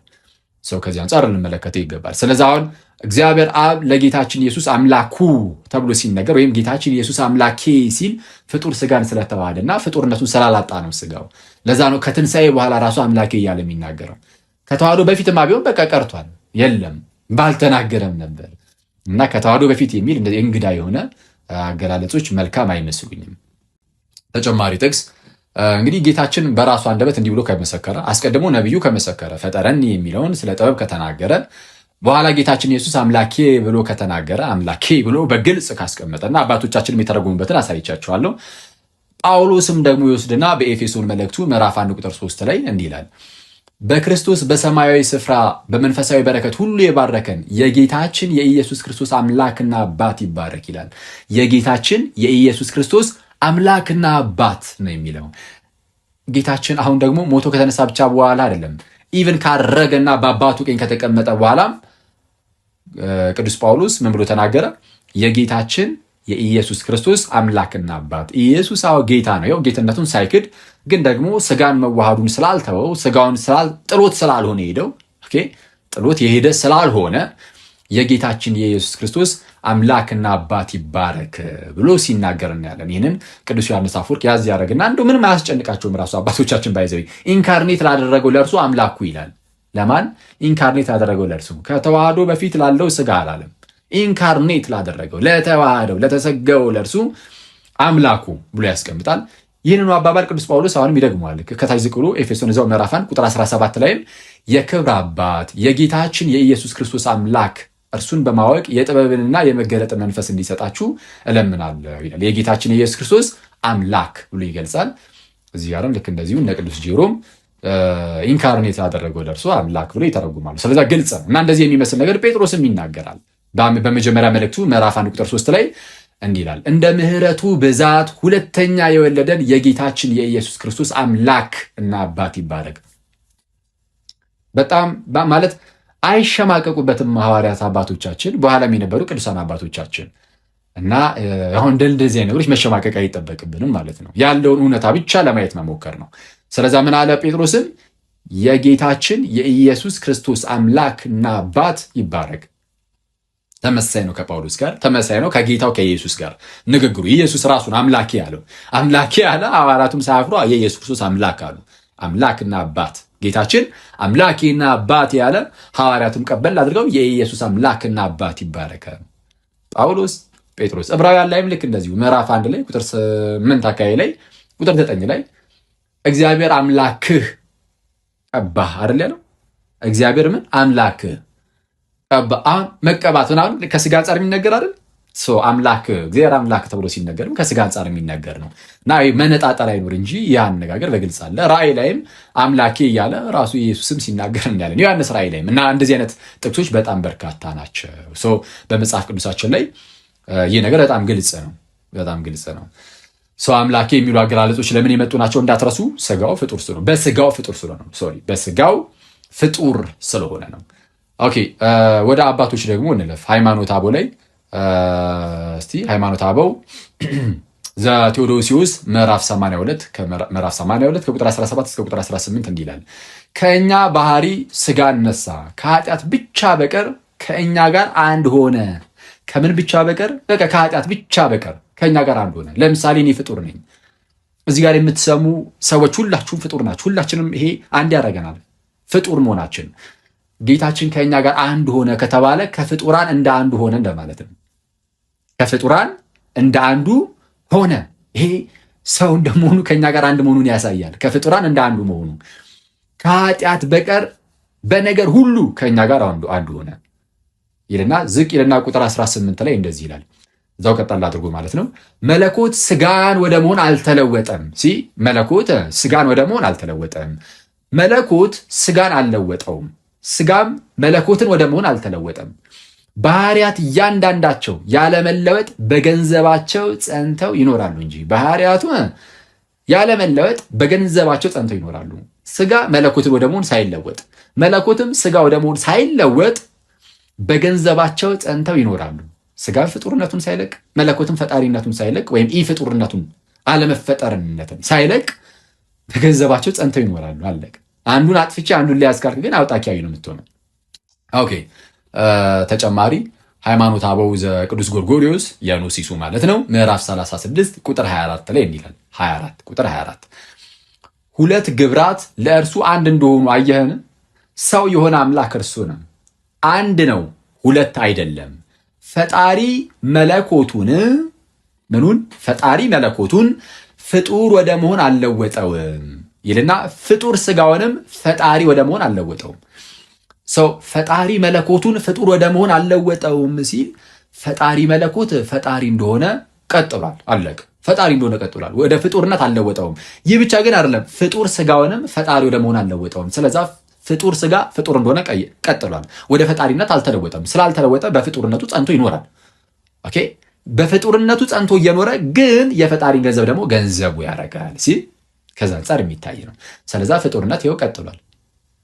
ስለቀጠለ የአንዱ የክርስቶስ ባህሪ ፍጡርም ፈጣሪም እንጂ ፈጣሪ ብቻ የሚባል አይደለም። ፍጡር ወኢ ፍጡር ያልተፈጠረ አንክሪኤትድ ኢ ፍጡር ብቻ ሳይሆን ክሪኤትድም ጭምር ነው፣ ፍጡርም ጭምር ነው። ተጨማሪ አሁንም ማስረጃ እዛው ዘጎርጎርዮስ ምዕራፍ 35 ቁጥር 1 እስከ 6 ድረስ ያለው እንዲህ ይላል። ክርስቶስ ማለት ፈጣሪና ፍጡር አንድ አካል አንድ ባህሪ በመሆን አንድ ሆነ ማለት ነው። ምንና ምን? ፈጣሪና ፍጡር አንድ አካል አንድ ባህሪ በመሆን አንድ ሆነ ማለት ነው። ዓለም ሳይፈጠር የነበረ ለዘላለሙ የሚኖር ያለውንም ሁሉ የፈጠረ እርሱ ነውና ስለ እርሱ ስንናገር ያልተፈጠረ ነው እንላለን፣ ኢ ፍጡር እንላለን። ስለ እርሱ ስንናገር ከዘላለምም እንደመኖሩ እንደ ቃልነቱ ማለት ነው ያልተፈጠረ ነው እንላለን። እሺ ፍጡር ነው ያልነውም ስለ እኛ ባደረገው ተዋህዶ ደካማ ባህሪያችንን ስለተዋህደን ይላል። ፍጡር ነው ያልነው ለምንድን ነው? ፍጡር ነው ያልነውም ስለ እኛ ባደረገው ተዋህዶ ደካማ ባህሪያችንን ስለተዋህደ ነው። ደካማ ባህሪያችንን ስለተዋህደ ፍጡር ነው እንለዋለን አለ። በቃ ይኸው ፍጡር ነው እንለዋለን። ይሄ ግልጽ አይደለም በጌታ? ስለዛ ግልጽ ነው። አንዱ የክርስቶስ ባህሪ ፍጡርም ኢ ፍጡርም ነው። የተፈጠረም ያልተፈጠረም created and uncreated። ኦኬ ተጨማሪ ማስረጃ እዛው ጋር አሁንም ዝቅ ይልና ቁጥር 5 እስከ 6 እንዲህ ይላል። ቃል ያልተፈጠረ ነውና ከሁሉ አስቀድሞ የነበረ ነው። ቃል ምንድነው? ያልተፈጠረ ነው እና ከሁሉ አስቀድሞ የነበረ ነው። እሺ ዳግመኛም ባህሪያችንን ተዋህዶ ሰው ስለሆነ ዳግመኛም ባህሪያችን የኛም ባህሪ ተዋህዶ ሰው ስለሆነ ፍጡር ይባላል። አሁን ፍጡር አይባልም ብሎ ብቅ የሚል ሰው አለ። ፍጡር ይባላል ከተዋህዶ በፊት ነው ፍጡር የሚባለው አይደለም። ተዋህዶ ሰው ስለሆነ እያለ ነው። ሰው ስለሆነ እየተባለ ከተዋህዶ በፊት አይባልም። እሺ አይደል? ኦፍ ኮርስ አይባልም። ሰው ስለሆነ ተዋህዶ ሰው ስለሆነ ምን ይባላል? ፍጡር ይባላል። ስለዛ የክርስቶስ ያ አንዱ ባህሪ ፍጡርም ኢ ፍጡርም የተፈጠረም ያልተፈጠረም created and uncreated እንደሆነ ልብ ይለዋል ነው። ተጨማሪ ማስረጃ ሃይማኖተ አበው ዘአቡልዲስ ምዕራፍ 39 አንደኛው ክፍል ቁጥር 27 ላይ እንዲህ ይላል። እንዲሁ እንደ ፍጡር እንደ ተገዥም ወደ ሁለት አይለይም። እንደ ፍጡር እንደ ተገዥም ወደ ሁለት አይለይም። መለኮትን ፍጡር ግቡር አንለውም። መለኮትን ምን አንለውም? ፍጡር ግቡር አንለውም። ለምን? መለኮት ፍጡር አይደለማ። ኢ ፍጡር ነው። ኢ ፍጡር ስለሆነ ያልተፈጠረ ስለሆነ መለኮትን ፍጡር ግቡር አንለውም። ያልተፈጠረ ነውና ይላል። ያልተፈጠረ ነውና ዳግመኛም ስጋን ያልተፈጠረ አንለውም። ስጋን ምን አንለውም? ያልተፈጠረ አንለውም ወይም አንልም። ተመልከቱ፣ መለኮትን ፍጡር ግቡር አንለውም ያልተፈጠረ ነውና ሲል፣ ስለዚህ የምንለው ምንድነው? ያልተፈጠረ ኢ ፍጡር ነው የምንለው ማለት ነው መለኮትን። ስጋንም ደግሞ ያልተፈጠረ አንልም። ያልተፈጠረ አንልም፣ ኢ ፍጡር አንልም። ስጋን ከተባለ ፍጡር ነው የምንለው ነው። ባይ አምፕሊኬሽን ፍጡር ነው የምንለው ነው። ስለዛስ ወልድን አንዱ የመለኮት አንዱ የትስብእት ብለን ሁለት ባህሪ አንለውም። እምነታችሁም እንዲሁ ይሁን፣ አዋህዳችሁ አንድ አካል አንድ ባህሪ አንድ ገጽ በማለት ጸንታችሁ ኑር ይላል። ስለዚህ አዋህደን የተፈጠረውን ፍጡር የሆነውን ኢ ፍጡር እያልክ እየቀየርክ ፈጣሪ የሆነውንም እሱን ደግሞ ቀየረ ፍጡር ብለህ እንደዚህ አይነት አገላለጽ ሳትገልጽ ሁለቱም በገንዘባቸው ግን ጸንተው ይኖራሉ። ኦኬ አንዱ ለአንዱ ገንዘብ አድርጉት ማለት ነው፣ መከፋፈል ሳይኖር። ተጨማሪ አሁንም እዛው ዘአቡልዲስ ምዕራፍ 39 ሁለተኛው ክፍል ቁጥር 19 ላይ እንዲህ ይላል። መድኃኒታችን ኢየሱስ ክርስቶስ የነሳው ስጋ ከሰማይ የተገኘ ነው፣ በባህሪው ፍጡር አይደለም። ልክ የነሳው ስጋ ጌታችን የነሳው ስጋ፣ ስለዛ የራሱ ያደረገው ስጋ ማለት ነው። አሁን ስለ ኢየሱስ ስጋ ነው የምናወራው፣ ጌታችን ስለተዋህደው ስጋ። ኦኬ ከሰማይ የተገኘ ነው፣ በባህሪው ፍጡር አይደለም፣ ጥንት ሳይኖረው ከእግዚአብሔር ጋር በአንድነት በቅድምና ነበረ የሚል ከእመቤታችን ከቅድስት ድንግል ማርያም የተገኘ እንደሆነ የማያምን ቢኖር የተወገዘ ይሁን ይላል። የጌታችን ስጋ በባህሪው ፍጡር አይደለም የሚል የተወገዘ ይሁን። በባህሪው ከሆነ ፍጡር የሚባለው ባህሪውን ደግሞ አላጣም ከተባለ በተዋህዶ ሰዓት በቃ ፍጡርነት አይጠፋም። አለቀ። ፍጡርነት አይጠፋም። ጠፋ ብሎ ያስተማር አንድ አባት እንኳን የለም። በነገራችን ላይ ፍጡርነት አይጠፋም። ፍጡር ወይ ፍጡር አይባልም ብሎ ያስተማረም በነገራችን ላይ ፎርዛ ማተር በዚህ መልኩ ከሆነ ይሄንን ከዚህ በተቃራኒ አስተምሮ የሚያውቅ አንድም አባትም የለም። አንድም አባት በዚህ መልኩ አንዱን ባህሪ ፍጡር ወይ ፍጡር ከሚለው ጋር በተያዘ ነው አይባልም ብሎ እኔ አትሊስት እኔ አይቻላቅም። ኢቨን እንደው ለየት ያለ አቋም እንኳን ያለው አንድ አባት እንኳን ሁሉም የሚተባበረው እዚሁ ላይ ነው። ስለዛ በባህሪው ፍጡር አይደለም የሚል እንደውም የተወገዘ ይላል። በባህሪው ፍጡር አይደለም የጌታችንን ስጋ የኢየሱስን ከተዋህዶ በፊት አይልም። አንዳንድ ሰው እንደዛ እያለ ነው እንትን የሚለውና ከተዋህዶ በፊት አይልም። ጌታችን የነሳው ስጋ እርሱ በባህሪው ፍጡር አይደለም የሚል እርሱ የተወገዘ ይሁን ያስወግዛል። እሺ ተጨማሪ ዘቴዎዶሲዮስ ዘሃይማኖተ አበው ማለት ነው ምዕራፍ 83 ከቁጥር 1 ጀምሮ እስከ ቁጥር 14 ሙሉን አንብቡ። ግን እንዲህ ይላል ቁጥር 1 ላይ ቃል ከአብ ከመንፈስ ቅዱስ ጋር በቅድምና የነበረ ከሆነ ማን? ቃል ከአብ እና ከመንፈስ ቅዱስ ጋር በቅድምና የነበረ ከሆነ መጽሐፍ ለምን ፍጡር አለው? ቃልን ለምንድነው መጽሐፍ ፍጡር ያለው አለ። ቁጥር 4 ላይ ወረድ ብሎ እንደዚህ ይላል፣ ከወለደችው ከድንግል ማርያም ስጋን ሊዋሃደው ፈጠረ። ሰውም በሆነ ጊዜ ከአምላክነቱ አልተለወጠም፣ ስጋን ወደ መለኮት አልለወጠውም። ፍጹም ሰው ሆኖ በገንዘቡ በአምላክነት ጸንቶ ኖረ እንጂ ይላል። ስለዚህ ስጋን ወደ መለኮት አልለወጠውም። ስለዚህ ቃል አሁን ስለምን ፍጡር ተባለ? ይኸው ስጋን ፈጥሮ ተዋህዷልና ለዛ ነው። ስለዛ ቀጠል አድርጎ ቁጥር 14 ላይ እንደዚህ ይላል፣ በደንብ አድርጋችሁ ስሙ። እርሱ ፍጡር እንደተባለ ብትሰማ አለ። እርሱ ፍጡር እንደተባለ ብትሰማ እርጉም አርዮስ ፍጡር ነው ብሎ እንደተናገረው ይህ አነጋገር እግዚአብሔር ቃልን እንደፈጠረው እግዚአብሔር ማንን? ቃልን እንደፈጠረው የተነገረ ነው ብለህ እንዳታስብ። ስጋን ስለተዋሃደ ፍጡር ሆነ ተብሎ ይነገራል እንጂ አለ። ስጋን ስለተዋሃደ ምን ሆነ? ፍጡር ሆነ። ስጋን ስለተዋሃደ ማን? ቃል ስጋን ስለተዋሃደ ምን ሆነ? ፍጡር ሆነ ተብሎ ይነገርለታል። ቃል ፍጡር ሆነ። ለምን? ስጋን ስለተዋሃደ። ስጋን ስለተዋሃደ ፍጡር ሆነ ተብሎ ይነገራል እንጂ ይላል የሃይማኖተ አበው ክፍል ሃይማኖተ አበው ዘቴዎዶሲዮስ ምዕራፍ 83 ቁጥር 14 ላይ። እሺ እንጨምር። ሃይማኖተ አበው አሁንም ዘአክርስቶዶሎስ ምዕራፍ 112 ቁጥር 32 ላይ ፍጡር ከፈጣሪው ጋር አንድ ሆነ። ልክ ፍጡር ከፈጣሪው አንድ ሆነ። የሚታመም ስጋም ከማይታመም መለኮት ጋር ተዋሃደ። መዋቲ ስጋ ለዘላለም ሕያው ከሚውል መለኮት ጋር ተዋሃደ። መዋቲ ስጋ ከማይሞት ከማይለወጥ መለኮት ጋር አንድ ባህሪ አንድ አካል በመሆን ተዋሃደ ይላል። አንድ ጥያቄ ልጠይቃችሁ። የሚታመም ስጋ ከማይታመም መለኮት ጋር ተዋሃደ ይላል። ሲዋሃድ ከተዋህዶ በፊት የሚታመም ነበረ። ከዛ በኋላ ግን የሚታመም መሆኑ ቀረ ይባላል? አይባልም። ኦፍኮርስ ከተዋህዶ በኋላ ሲታመም አይተናል፣ ይታመማል። ልክ እንደዚህ ሁሉ ፍጡር ከፈጣሪው ጋር አንድ ሆነ ተብሎ ሲነገርም እዚሁ ጋር ይኸው ፍጡር ከፈጣሪው አንድ ሆነ ይላል። ከተዋህዶ በፊት ነው ፍጡር፣ ከተዋህዶ በኋላ ግን ፍጡር ተብሎ አይነገርም። ማን ያለው? ምን ላይ? ከተዋህዶ በኋላ ይባላል አይባልም? ከተዋህዶ በፊት ይባላል። ሰው በባህሪያ ሁለቱም ምንድን ነው? እነዚህ ባህሪያት በየገንዘቦቻቸው ጸንተው ይኖራሉ። የሁለቱም ባህሪያት ገንዘቦች በአንዱ ውህድ በሆነው በክርስቶስ ባህሪ ላይ ጸንቶ ይኖራል። እሺ ተጨማሪ ቃለ ግዘት ላይ ምዕራፍ 117 ቁጥር 22 እንዲህ ይላል፣ ክርስቶስ የነሳው ስጋ ያልተፈጠረ ነው የሚል። ክርስቶስ የነሳው ስጋ የጌታችን ስጋ ማለት ነው፣ ኢ ፍጡር ነው የሚል ይህ ደብል ኮንሰብስታንሻሊቲን የሚክዱ ወይም የጌታችን የኢየሱስ ክርስቶስ ስጋ ላይ እንደው ከላይ ከአርያም ወይም ከላይ ከሰማይ የወረደ ነው ከመቤታችን አልነሳውም የሚሉ ሰዎች ነበሩ። ጌታችንን ባይዞ በስጋ ፍጡር አይደለም ብሎ የሚክድ ሰው በስጋ ፍጡር አይደለም ብሎ የሚክድ ሰው ከመቤታችን ስጋን እንደነሳ የሚክዱ ሰዎች ናቸው። ከመቤታችን ስጋን እንደነሳ የሚክዱ አሊያም ደግሞ በቃ ደብል ኮንሰብስታንሻሊቲን ፈጽሞ የካዱ መናፍቃን ብቻ ናቸው ይህንን የሚክዱት በታሪክ ውስጥ ማለት ነው እስከማውቀው። እሺ ክርስቶስ የነሳው ስጋ ያልተፈጠረ ነው የሚል ፍጡር ያይደለ የእግዚአብሔር ቃል ፍጡር ስጋን እንደተዋሃደ ፍጡር ያይደለ ወይም ኢ ፍጡር የሆነ የእግዚአብሔር ቃል ፍጡር ስጋን እንደተዋሃደ እንደተጻፈም ያለ ኃጢአትም ከሰው ባህሪ ስጋን ነፍስን ነስቶ እንደ እኛ ያለ ፍጹም ሰው እንደሆነ የማያምን ቢኖር የተወገዘ ይሁን። በአባቶች ትምህርት ሁሉ ይወገዛል እንደዚህ አይነት ሰው ባይዘው እና ሰው ባይዚ በጣም የክርስትና ትምህርት ላይ ጥንቃቄ ይፈልጋል። አሊያ ግን በማወቅ ሆን ብለን እንደዚህ የምንንሸራተት ከሆነ ወደ ሞት እናመራለን፣ የሚሰሙንንም ደግሞ እናጠፋለን። እና ጥንቃቄ ይፈልጋል ቴዎሎጂ። እና በራሳችን ብድግ ብለን ቴዎሎጂ አስተማሪ አንሆን። በተቻለን አቅም እኔ እንደማስበው የሚሻለን እኛ በጣም ገና ስለሆንን አባቶቻችን ያስተላለፉልንን ብቻ ማስተላለፍ በቂ ነው። ከዛ ውጭ ግን ቴዎሎጂ ለመስራት አንሞክር። እሺ ተጨማሪ እዛው ቃለ ግዘት ምዕራፍ 120 ቁጥር 14 ላይ እንዲህ ይላል፣ ከሰማይ ስጋን ይዞ መጣ፣ ከምድር ከእኛ ባህሪ የተገኘ አይደለም፣ ከእኛ ይበልጣል የሚል ቢኖር ውግዝ ይሁን ይላል። ከእኛ ይበልጣል የሚል ውግዝ ይሁን፣ በስጋው ማለት ነው። ሰው እንደመሆኑ ከእኛ ጋር አንድ ሆነ፣ ከእኛ ጋር እኩል ሆነ። ጌታችን ኢየሱስ ከእኛ ጋር እኩል ነው፣ ይበልጠናልም።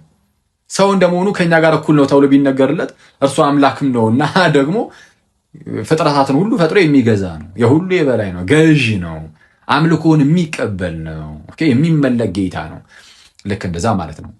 የመጨረሻ ሃይማኖተ አበው ስምዓት ላይ ነው ማሳያችሁ። ምዕራፍ 124 ከቁጥር 1 ጀምሮ አንብቡት ፕሊዝ። ከቁጥር 1 ጀምሮ እንዲህ የሚል ቃል አለ። ቁጥር 1 ላይ እግዚአብሔር ቃል ሰው ስለመሆኑ ሰው ስለመሆኑ የሚመሰክሩ ቅዱሳን አበው ከጻፏቸው መጽሐፍ የተውጣጣ ክፍል ይላል። አሁን ይኸው ሰው እንደመሆኑ ቅዱሳን አበው አባቶቻችን ምን አሉ ከጻፉት ውስጥ የተውጣጣ ክፍል ነው ይላል። የእስክንድሪያ ሊቀ ጳጳሳት ቅዱስ ቄርሎስ እንዲህ አለ። ክርስቶስ በኋላ ዘመን ሁል ጊዜ ድንግል ከምትሆን ከማርያም በግብረ መንፈስ ቅዱስ እኛን ለማዳን ሰው ሆነ።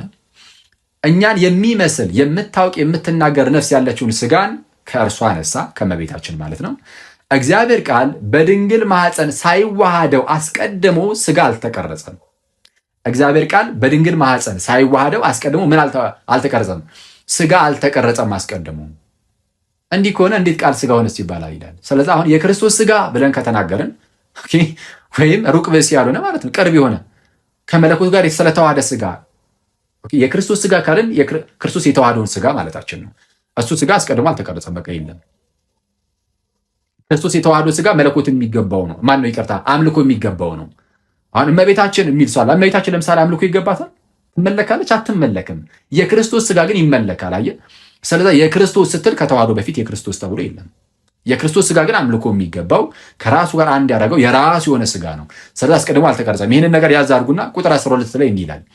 ቁጥር 12 እኛም ከእመቤታችን ማርያም የተገኘ ስጋ የመለኮትን ባህሪ ወደ መሆን ተለወጠ አንልም። ከእመቤታችን ማርያም የተገኘ ስጋ የመለኮትን ባህሪ ወደ መሆን ተለወጠ አንልም።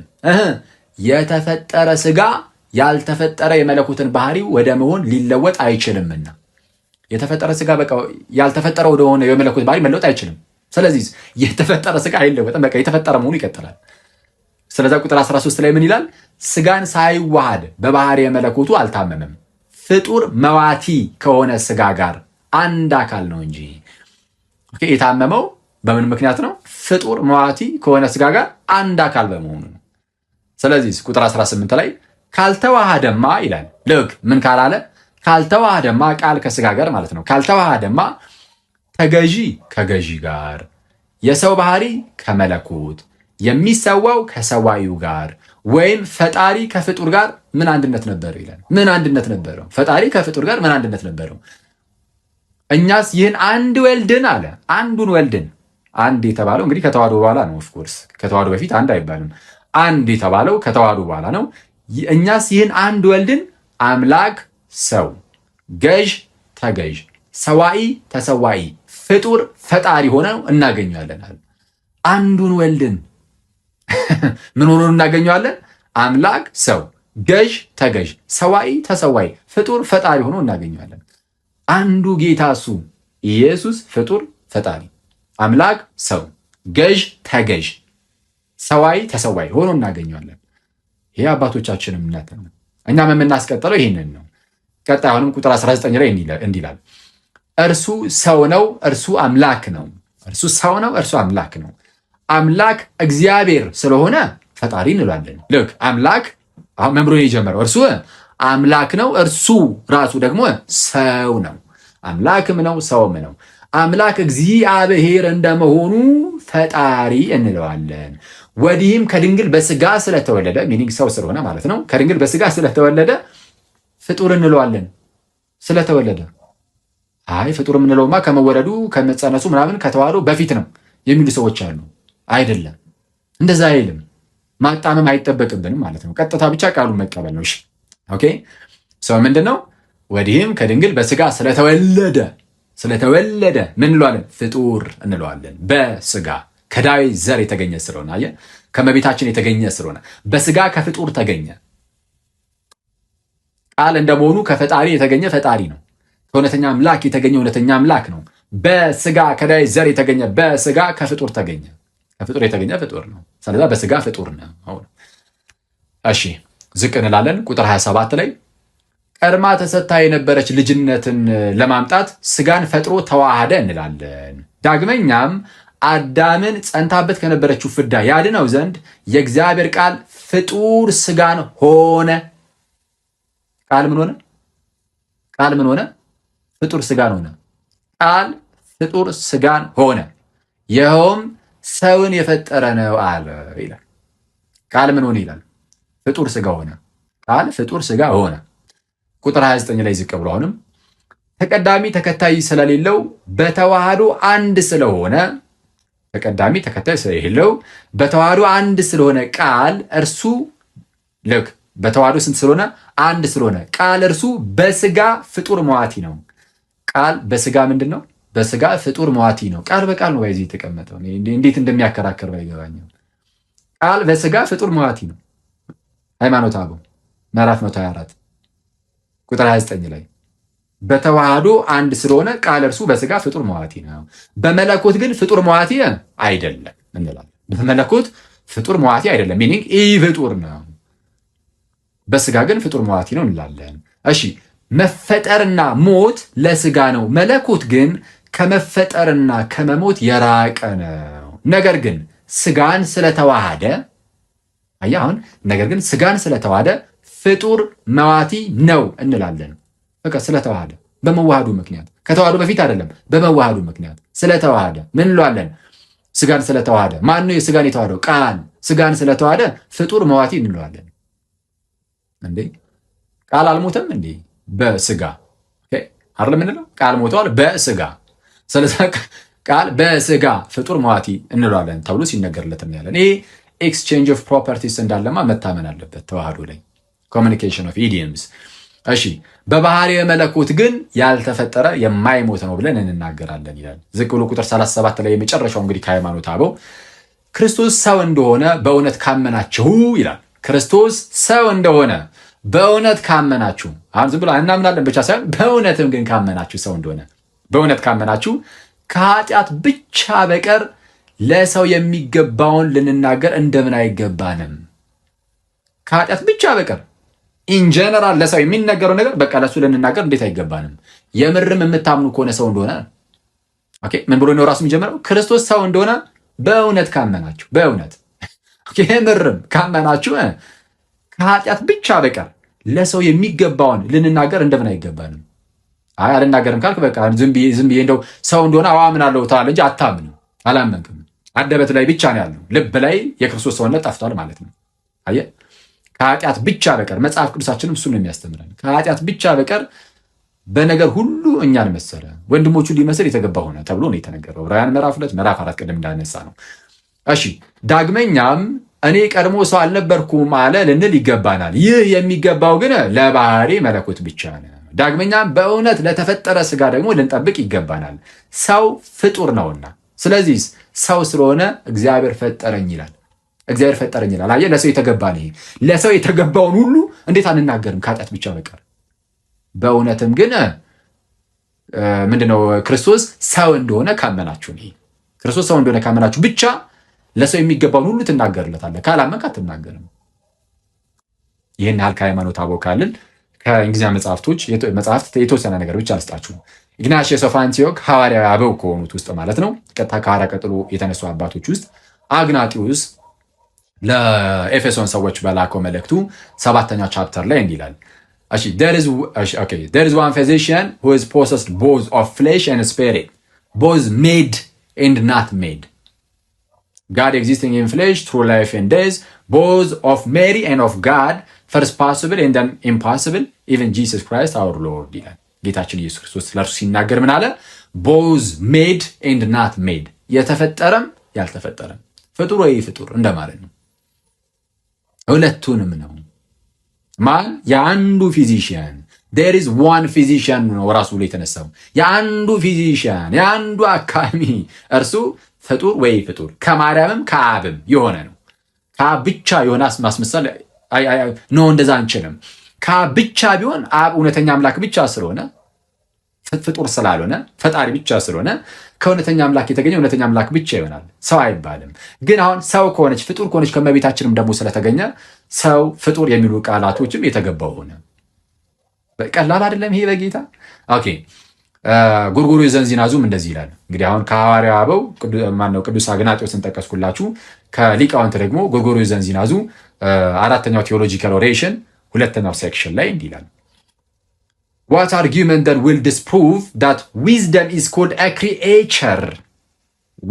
አሁን ልክ እስቲ ምን አይነት አርጊመንት ነው እንግዲህ ይሄን ዲስፕሩቭ የሚያደርገው ነው እያለ ነው። What argument that will disprove that wisdom is called a creature in connection with the lower generation but begotten in respect to the first and more incomprehensible ይላል። ይሄ አሁን ምሳሌ 8 ላይ ያለውን ሲያብራራ ነው። አሁን ጎርጎርዮስ ዘንዚናዙ ምን የሚለው እንግዲያውስ ይሄ ፈጠረኝ የሚለውን ይዝና ጥበብ ፍጡር የተባለችው ልክ ጥበብ ምን ፍጡር ክሪኤቸር። አንዳንድ ሰው ክሪኤቸር የሚለውንም እንደዚሁ አምታቱም ለማለፍ የሚሞክር ሰው አለ። ለማንኛውም ጥበብ ክሪኤቸር የሚለውን ይጠቀማል። እዚህ ጋር ክሪኤቸር ፍጡር የተባለችው ከሎወር ጀነሬሽን ወይም በስጋ ከመወለዱ አንጻር ጋር ከሱ ጋር በተገናኘ እንደሆነ ልክ ጥበብ ፍጡር የተባለችው በስጋ እንደመወለዱ ከእርሱ ጋር የተገናኘ in connection to the with the lower generation ምንድነው በስጋ እንደመወለዱ ከእርሱ ጋር የተገናኘ እንደሆነና ፕላስ begotten in respect of the first and more incomprehensible ይላል። ተወለደች ሲባል ደግሞ ስለ ጥበብ አስቀድሞ የነበረውን ያንን ሊነገርለት እንኳን የማይቻለውን ያን አስቀድሞ የነበረው ልደት እሱን የሚመለከት እንደሆነ ይህንን ዲስፕሩቭ ማድረግ የሚችል ወይም ይህን ማፍረስ የሚችል አርጊመንት አለ ወይ? በፍጹም የለም ነው።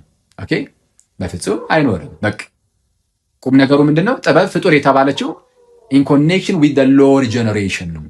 በስጋ እንደመወለዷ ፍጡር ተባለች ነው፣ ክሪኤቸር ተባለች።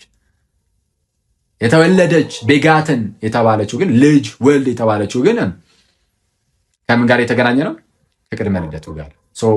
ተዋሃዱ አንድ ሆኖ የሁለቱም ነገር ለአንዱ ባህሪ ይነገራል። መነጣጠል እንዳታመጡ እሺ። ተጨማሪ አሁንም ከቅዱስ ጎርጎርዮስ ዘእንዚናዙ 38ኛው ኦሬሽን ኦን ዘ ቴዎፈኒ ላይ ወይም ኦን ዘ በርዝዴይ ኦፍ ክራይስት ምን ብሎ ይናገራል? 13ኛው ሴክሽን ላይ the self existent comes into being ይልና the uncreated ይፈጥሩ ማለት the uncreated is created that which cannot be contained is contained የማይፈጠረው እርሱ ተፈጠረ። ኦኬ፣ የማይወሰነው የማይያዘው እርሱ ተያዘ፣ ተወሰነ። የማይፈጠረው ማለት ተፈጠረ። መቼ? በተዋህዶ ሰዓት። ይሄ ግልጽ የሆነ ትምህርት ነው። ከጥንት አባቶች እዚህን አልካየን ሜዲቫል ፔሪድ ላይ ደግሞ ካሉት ግሪጎሪ ኦፍ ታቴቭን እኔ ጎርጎሪዮስ የታቴቭን ግሪጎሪ ኦፍ ታቴቭ የአርመን ቤተክርስቲያን አባት ነው። በጣም ታላቅ የሆነ አባት ነው። ፊሎዞፈር ኤንድ ቴዎሎጂያን ነው እና ቡክ ኦፍ ኩዌሽንስ የተሰኘ እውቅ የሆነ መጽሐፍ አለው። ቡክ ኦፍ ኩዌሽንስ 185ኛው ገጽ ላይ እንዲላል አስቀድሞ አጌንስት ኔስቶሪያንስ የተወሰነ ማብራሪያዎችን ይሰጣል፣ ለንስጥሮሳውያን መልስ ማለት ነው። ዘን ለአውጣኪያውያን ደግሞ ይሰጣል፣ ወይም ለዩቲክስ አጌንስት ዩቲክስ ይልና አጌንስት ዩቲክስ it needs to be said clearly that Christ ክርስቶስ maintains the properties of each nature in the unified natures. ኦኬ፣ እያንዳንዱ ገንዘቦች የባህሪያት ገንዘቦች ጸንተው ይኖራሉ። ኦኬ፣ አሉ በዛ ባህሪ ማለት ነው፣ በተዋህዶ ባህሪ ውስጥ አሉ ይልና Christ is both unbounded and bound, immaterial and incarnate, uncreated and created, impossible and possible. ክርስቶስ ስለዛ ሁለቱንም ነው። ለምሳሌ ምን uncreated and created፣ ኢፍጡር ወፍጡር፣ ፍጡርም ኢፍጡርም ነው፣ የተፈጠረም ያልተፈጠረም ነው። ማን? ክርስቶስ። ስለ ክርስቶስ ባህሪ ስትናገር፣ ስለ ክርስቶስ ስትናገር ሁለቱንም መናገር አለበት እንጂ አንዱን ነጠላ ብቻ መናገር አይቻልም። የተፈጠረም ያልተፈጠረም፣ ፍጡር ወይ ኢፍጡር ነው።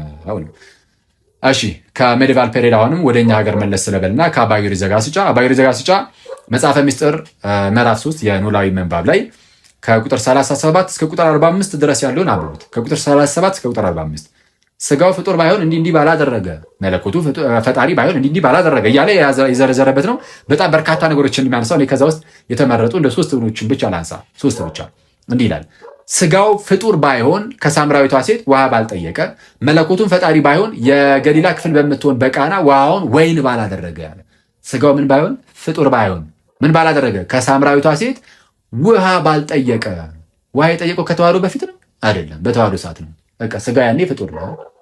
ከተዋህዶ በኋላም ስጋው ፍጡር ይባላል። ይህንን ይኸው አባ ጊዮርጊስ ዘጋስጫም በዚህ መልኩ ያስቀምጣል። ስጋው ፍጡር ባይሆን ከሳምራዊቷ ሴት ውሃ ባልጠየቀ ማለት። ቀጣይ ስጋው ፍጡር ባይሆን መንገድ በመሄድ ባልደከመ። መንገድ በመሄድ የደከመው ከተዋህዶ በፊት ነው፣ ባለው ስጋ ነው አይደለም። ስለዛ ፍጡር ባይሆንማ እንደውም ባልደከመ ነበር አለ። ስለዛ ፍጡርነቱ አልጠፋም። በተዋህዶ ሰዓትም ፍጡር ነው የሚባለው። ፍጡር ይባላል። ስጋው ፍጡር ባይሆን መንገድ በመሄድ ባልደከመ፣ መለኮቱን ፈጣሪ ባይሆን እግረ ሰባሮችን ባላዳናቸው። ይቀጥላል። ስጋው ፍጡር ባይሆን ስለ አልዓዛር ሞት ባላለቀሰ፣ መለኮቱን ፈጣሪ ባይሆን በመጣራት ከመቃብር ውስጥ ባላስወጣው እያለ ይናገራል። ስለዛ የስጋውን ፍጡርነት ልንክድ አንችልም። ኦኬ፣ ጌታችን በስጋው ኢን ሂዝ ሂውማኒቲ ሂዝ ክሪኤትድ ፍጡር ነው። እሺ፣ እንግዲህ አሁን ከቅርብ ጊዜዎቹ ውስጥ የተዋህዶ ተንታኝ ብዬ ከማስባቸው ውስጥ ሁለቱን ልጥቀስ። የመጀመሪያው ሁላችሁ እንግዲህ ብዙዎቻችሁ የምታውቁት ሳሙኤል ቬሲ ነው። ፋዘር ሳሙኤል ቬሲ ካውንስል ኦፍ ካልሲደን ሪኤግዛማይንድ የተሰኘ መጽሐፍ አለው። በጣም እውቅ የሆነ መጽሐፍ ነው። በጣም ታላቅ ሰው ነበሩ ሰው ፋዘር ሳሙኤል ቬሲ። በጣም ብዙ እድሜያቸውን ለዚህ ጉዳይ የሰጡ ናቸው፣ አሳልፎ የሰጡ ናቸው።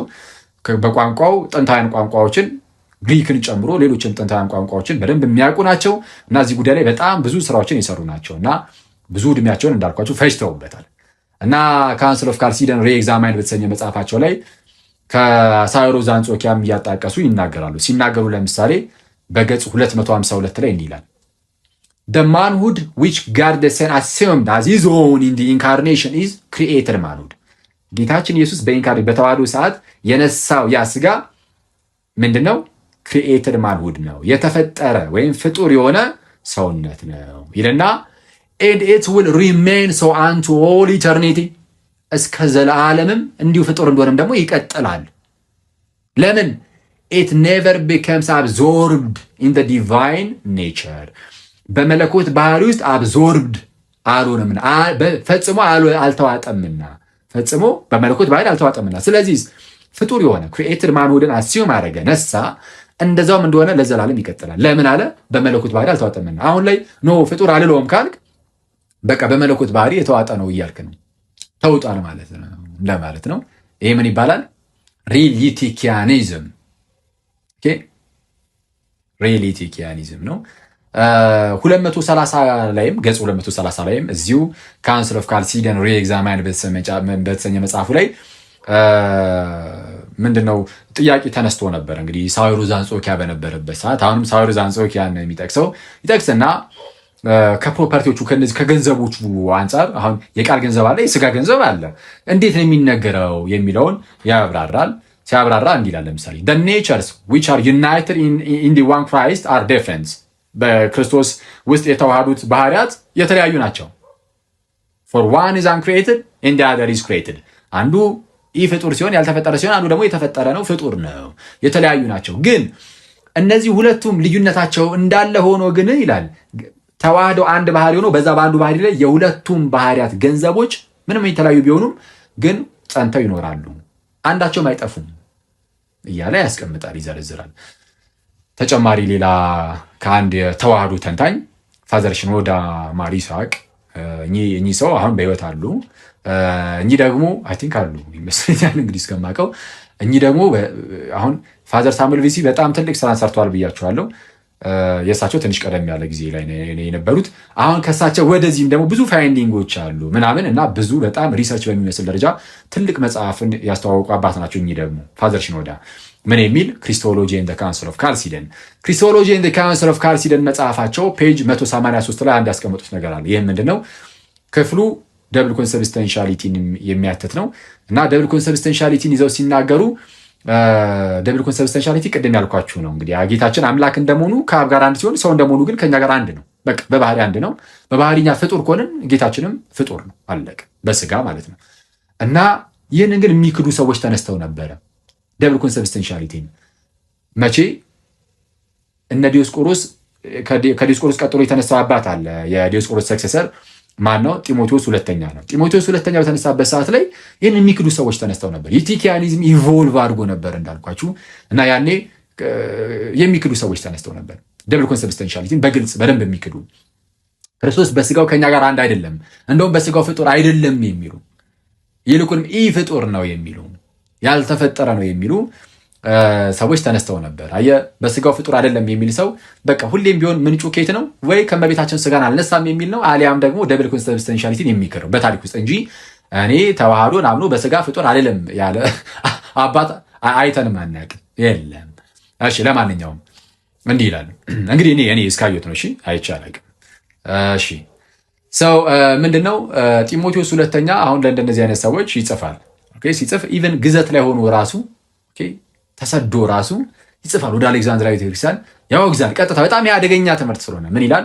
whoever refuses to confess that our Lord's flesh is created and it was of created manhood must needs blasphemy with the Arians ከአርዮሳውያን ጋር ሊወገዝ ይገባዋል።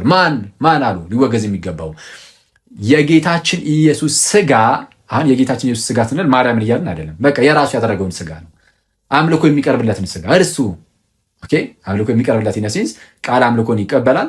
ያ ስጋ ደግሞ የራሱ ይቃል ነው። ስለዚህ አምልኮን ስታቀርብ ስጋ ነጠለ ላቅርብ አትነቃል። ስለዚህ አምልኮን የሚቀበል ሆናል። ያንን ስጋ ነው አሁን የጌታችን ስጋ ሲባል ያ ስጋ ነው እንጂ እመቤታችን አይደለችም። የጌታችን ስጋ our Lord's flesh is created ፍጡር እንደሆነ የጌታችን ስጋ ያ ስጋ ፍጡር እንደሆነ ወይም የተፈጠረ እንደሆነ የማያምን ቢኖር የተወገዘ ይሁን። የተፈጠረ ነው ብቻ የሚለውን የሚክድ ብቻ አይደለም in that it was of created manhood ከፍጡር ስጋም የነሳውም እንደሆነም ደግሞ የሚክድ ካለም ደግሞ የተወገዘ ይሁን። አያችሁ ልዩነቱን? ከፍጡር ስጋ የነሳው ሲባል ከመቤታችን የነሳው ነው። ራሱ ስጋውንም ደግሞ ፍጡር የማይል ቢኖርም የተወገዘ ይሁን ይላል። እና ከአርዮሳውያን ጋር መስኒድስ ብላስፈሚ ዊዝ አሪያንስ ስድብ ውግዘት የተገባቸው ናቸው ከአርዮሳውያን ጋር ብሎ ያስቀምጣል። ሰው ጠቅላላ ስናደርገው ጌታችን ኢየሱስ አዎ አምላክም ሰውም ነው። ሰው አንድ ባህሪ ነው ያለው። የአንዱ ባህሪ ግን የአምላክነትም የሰውነትም ገንዘብ ጸንተው የሚኖሩበት ስለሆነ ለአምላክ የሚነገርም ለሰው የሚነገር ነገር ሁሉ ይነገርለታል። ለሰው የሚነገሩ ነገሮች ሁሉ ይነገሩለታል። ከምን በቀር? ከኃጢአት ብቻ በቀር። አለቀ። ከኃጢአት ብቻ በቀር ኢንጀነራል ለሰዎች የሚነገር ካለ በቃ ለጌታችን ኢየሱስ ሰው እንደሙሉ ይነገርለታል። ይሄ እንግዲህ ግልጽ ይመስለኛል። ሰው ይህንን እንደዚህ እንያዝ። ክብርና ምስጋና ይሁን አንድ አምላክ ለሚሆን ለአብ ለወልድ ለመንፈስ ቅዱስ ዛሬም ዘወትርም ለዘላለሙ አሜን።